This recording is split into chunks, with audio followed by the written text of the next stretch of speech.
Let's talk about money market and checking and savings accounts.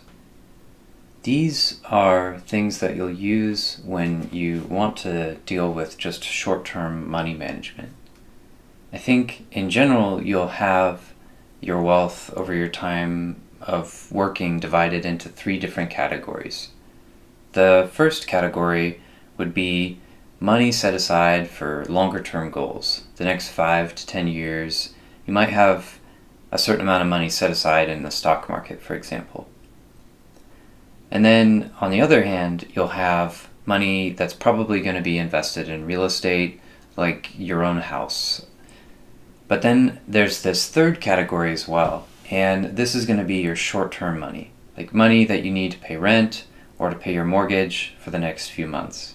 Money that is there to cover groceries or just short-term expenses like this. These will be, this type of money will be invested in checking and money market accounts, which is what we're going to discuss here. And so the bottom line is that putting money in these types of accounts, these short-term accounts, is you only put in the money that you're going to need for that short-term period. And then the rest of the money you'll probably set aside into a retirement account, you'll invest it in real estate, or you'll set it aside for investments in the stock market. So what we're really looking for when we use a checking or saving account is just a place to safely store cash for all our short-term money needs. And so when you're looking for where to bank, you're basically looking at a financial institution that can offer the best fees as well as the best interest rate on your deposited money, because you get paid a little bit of interest for all the money you have stored with the bank. It's not very much, and that's why for all the savings over and above we need for short-term money management, we typically just invest that extra cash in investment funds, like a stock market or stock and bond portfolio. Pretty much these days you can find a free interest-bearing checking account. Used to be they charge you monthly fees, but you can find really good checking accounts that don't cost you anything. Later on, when you've got a little bit of extra cash, you can start moving that into a money market account. Think of a money market account as a place where you put cash where you might need to do a big purchase in the next 6 months. Like, you wouldn't put money in the stock market if you're just going to hold, if you need that money 6 months later, because you don't know where the stock market's going to be. But a money market, you can earn a little bit better of an interest rate than you would in a checking account, and yet you can be certain that in 6 months you'll know exactly how much you have. You don't have to worry about risking that money. So a money market account is where you have sort of overflow from your day-to-day expenses, but you still might need that money in the short run, like the next 6 to 12 months. So the one primary goal we're trying to look at here today is that if you have different needs for money over different timelines, the next month, next 6 to 12 months, or the next 10 years, there will be different places to put that money. Some places are more for short-term needs of money, and then some other places where you put your money are best for when you're not going to need that money for a long time to come. For the short term, we have checking and savings accounts. Really low risk, you're pretty much guaranteed to get your money back, but it's not a good place to invest for the long run because the interest rate that you get for the money that you have on deposit is really low. Make sure you have enough here to pay for rent or mortgage and groceries for the next few months, if possible. If you're not there yet, eventually that's the kind of balance that you'll want to keep at all times in your checking and savings accounts. And usually the checking and savings accounts are linked, so you can put your money, more of your money in savings, and if there's not enough balance in your checking account, it'll automatically withdraw from the savings account. The benefit there is that the savings interest rate is a little bit better than the checking. But all of this is for money uses that tend to be in the short term. The place where checking and savings accounts are located, technically they're called depository institutions. Most of the time these are banks. Chase, Wells Fargo, US Bank. They're all fine places to go and open a no-fee checking account. These types of banks have something called deposit insurance, and so that means approximately the first $250,000, anything up to that you invest in a checking or savings account, the US government guarantees that you will not lose that money. Even if the bank goes bankrupt, even if it closes, the US government guarantees that the money in your checking or savings account is safe. That's called deposit insurance. And most US banks have deposit insurance. If you deal with overseas banks or US territory banks, sometimes these don't have deposit insurance. You'll have to look at that specifically, and it's just something to be aware of. There's also credit unions. Credit unions are very common. There are thousands of them out there in the US. San Francisco Credit Union, Tech Credit Union, Patel Co., Stanford Credit Union. These are all examples locally. These credit unions also have their own insurance schemes so that if you put your money in a checking or savings account with these credit unions, your money is also safe there. Generally, credit unions versus banks, credit unions often pay a higher deposit rate. They pay you more interest.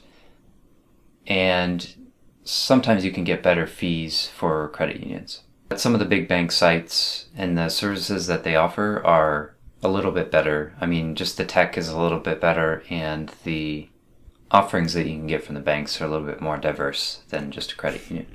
But if all you need is a checking account, nothing else, credit union can be a good way to go. Sometimes when you get a mortgage loan too, like when you are shopping for a house, the credit unions can provide a better interest rate. So there are more types of companies than just banks and credit unions out there. These three here, mutual funds, stock brokerage firms, these are places you go to when you're looking for something to do with your money, for the money that you don't need in the near term. As far as some of the details in checking versus money market accounts, checking accounts, you can get your money instantaneously as long as you can access an ATM. Or just like Venmo, you can pay from one checking account to pay someone else electronically with your phone. So for some places, you still need to write checks. Honestly, most of these days, it's electronic. And then debit cards, you can use a debit card for whenever you want to access cash at an ATM. There are different types of checking accounts out there, but 99% of them these days are just going to be an interest-bearing checking account. There's a share draft account at credit unions, but that's basically the same thing. As far as writing checks, checks have to look like this, where you've got the amount that you need to pay in this box, who you're making it out to, who you're paying in this line, and then you always have to spell out in English words the full amount, $1,500. It's got to specify the full amount or else the bank won't cash it. So this has to match with this. And then you have your signature right here, and it's a good idea to just include a memo about what this check is for. Be aware that some checking accounts do charge fees. I wouldn't recommend even using a checking account that has fees these days, but some banks still do have minimum balance requirements, meaning you need to keep a certain amount of money in the account in order for the bank not to charge you a monthly fee. Sometimes it's like the average balance during a month. In fact, that's how it mostly often occurs, but some banks will charge instead a monthly fee if at any point in time during the month your balance reached below a certain level. But a lot of the new fintech lenders don't even charge a monthly fee. SoFi is an example of an online-only banking service where there's no minimum deposit and no monthly fee. Basically, a check is like an order from you to your bank to electronically transfer money from your bank account to the other person that you specified. If the check hasn't cleared yet and for some reason you need to cancel the check, just be aware that you can do that. As long as the check hasn't been cashed yet, you can do something called a stop payment order. There are some special types of checks that you may have to use sometimes. A cashier's check sometimes is involved in real estate transactions. For now, it's just enough to be aware that these are things that exist and that they're associated with your checking account or your bank that you usually bank with. Now, money market accounts are a little bit different. There's no ATM, for example, that you can pull cash out from a money market account, at least for the most part. But they are still safe like a checking account or a savings account, in that the risk of actually losing your money on deposit in a money market account is low to non-existent. Sometimes with money market accounts, you're limited in how many withdrawals you can make each month. So it's not always a type of thing where you would use it to make shopping purchases. It's more like as a backup to your checking or savings account, where you put that overflow money into this account to earn a little bit better interest than what's on offer in your checking or savings account. When you're looking at one money market fund to another, you can make a comparison on the basis of the annual percentage yield, the APY. A lot of different places to actually get a money market account. If you're looking for a reasonable place to start and make a comparison on, Vanguard is usually a pretty good one. They have money market funds, in addition to some other products. CDs, on the other hand, often come from banks. It's kind of like an alternative to a money market fund, but it's not as easy to pull your money out. Sometimes, in fact, often there's a penalty for withdrawing your money earlier than what the certificate of deposit states. So basically with a certificate of deposit, you might get a higher interest rate, like 2% instead of 0.25% from a checking account. But the catch is that you have to lock your money up in that certificate of deposit for maybe a year or 6 months or 2 years. The longer you lock up, the higher interest rate you get. But you should compare a CD to a money market fund, because the trade-off between the two is that a money market fund you can withdraw your money at any time and there's no penalty.